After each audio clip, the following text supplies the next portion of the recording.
So, I watched a few of these videos that are popping up in the photography sort of algorithm side of things, for things to do whilst you're photographing in like lockdown and in isolation. So I thought I'd go, as I've been doing stuff with speed lights and things like that, I thought I'd keep down that theme of things.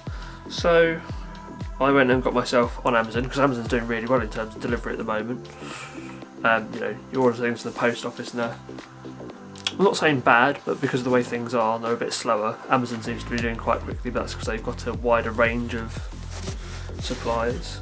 But yeah, I ordered myself some backdrops, sort of these plastic acrylic-y ones from X Smart. Don't know who they are. I do like their logo though.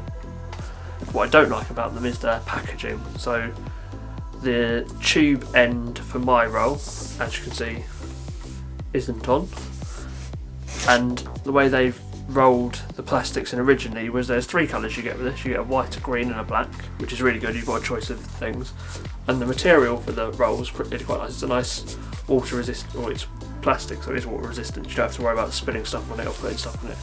You get a nice white, green, and the one I used the other day, Blick. But they've inter-rolled them, so I had to take the whole lot out to get the one colour I wanted out.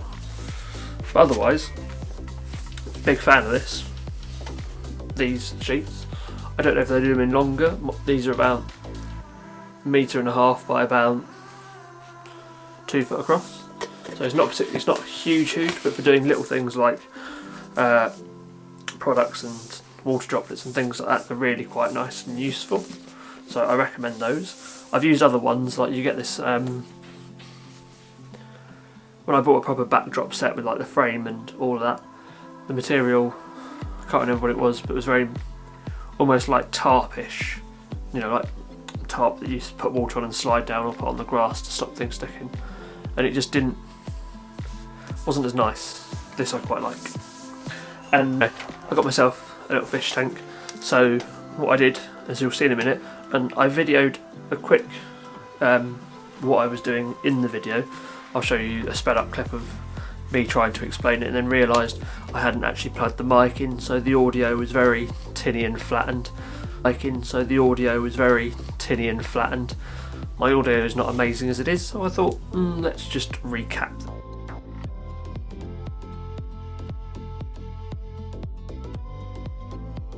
So there was my demonstration of how not to explain things.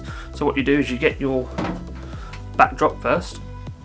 I had to sellotape it to the wall because I lost my frame for backdrops and clips that you need to do it, but sellotape it to the wall, bit of a distance so you can create some depth in the image and it keeps it away from the speed lights. And you get a table and your fish tank full of water. The water, I should say, should start clear if you're intending to drop things into it. And then it's just a case of experimenting with where the lights work best for what you want on the object, how much light you want hitting that against how much light from the sides.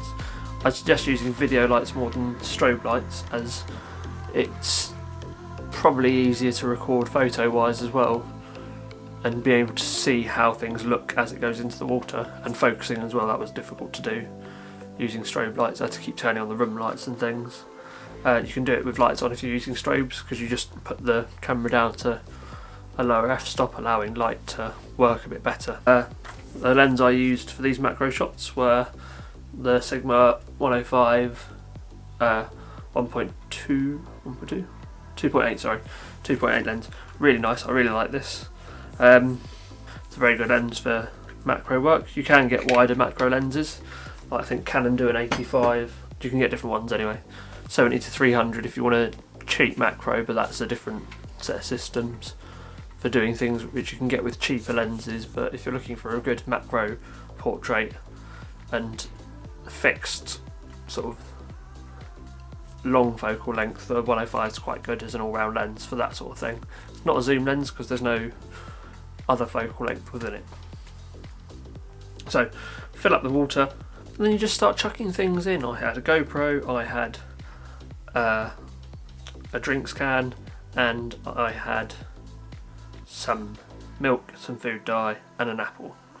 So got to play around with those and throw different things in the mix, haha, no pun intended. And here's just an example of some of the photos.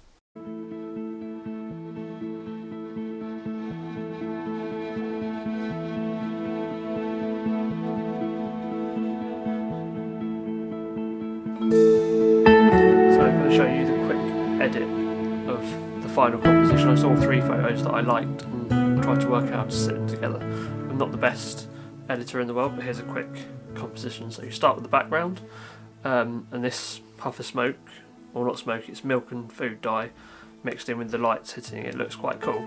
So set that as the background, adjust the contrast and colour balance so you get this really greeny effect that matches the green on the tin. That's what I wanted. Put the tin on, remove the background from the tin, leaving some of the bubbles in so it gets that dropped in effect still, but the background for the tin was completely black. Didn't need that, wanted the background that we've post-processed. And to give it that feel of depth, I added another smoke layer over the top, giving foreground, main thing, background. You might have different ways of doing things, this was just my way of doing it.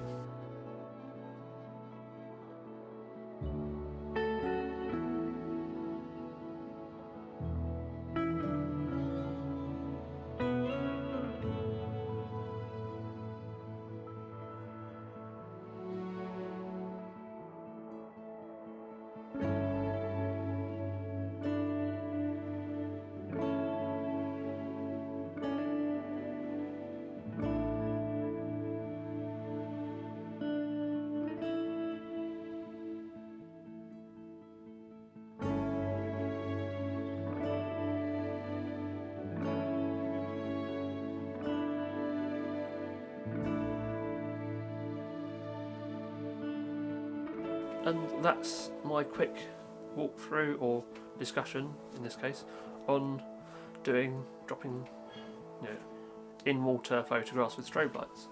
Another thing I got to do this week, which was really good, and it's nice to still communicate with people, was I got to talk to Zoe over Messenger, and she needed to get some film scanned, and the ones that she normally goes with are all shut or running slow, and I said I've got my scanner, so I did some scans for her. They're just sitting here.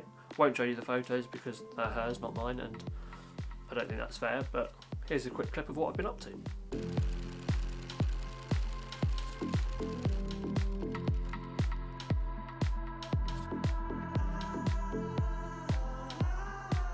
Thanks for watching, have a nice day.